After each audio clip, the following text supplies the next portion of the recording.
welcome back to our YouTube channel. It's me, Precious! And it's me, Yasmin. So today, mag-i-interview tayo ng some student about gender equality. Yes. So ano pang ginagawa nyo? Arat na! Arat na!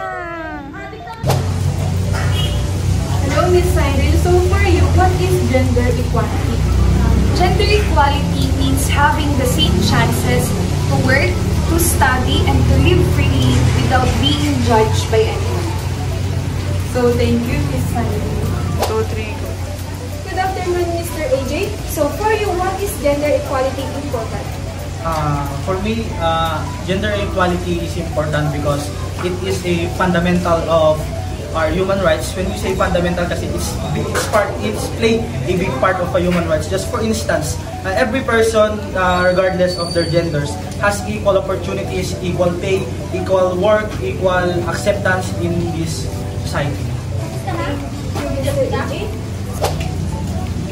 Hello, Mr. Wigan. For you, how a student can promote gender equality? Bilang isang estudyante, paano nga ba natin promote ang gender equality? So, para sa akin, kinakailangan po na natin tatak sa sarili natin isipan kung ano nga ba yung gender equality. Dapat po muna natin may apply gender equality sa mismong loob ng ating pamilya. Sa gayon, paglabas po nito o paglabas po natin sa ating mga tahanan is hindi po mababago yung kung paano po natin pinag-trato ang ibang tao. Thank you, Mr. Wigan. So that's it for today's vlog. Sana may natutunan kayo about sa gender equality.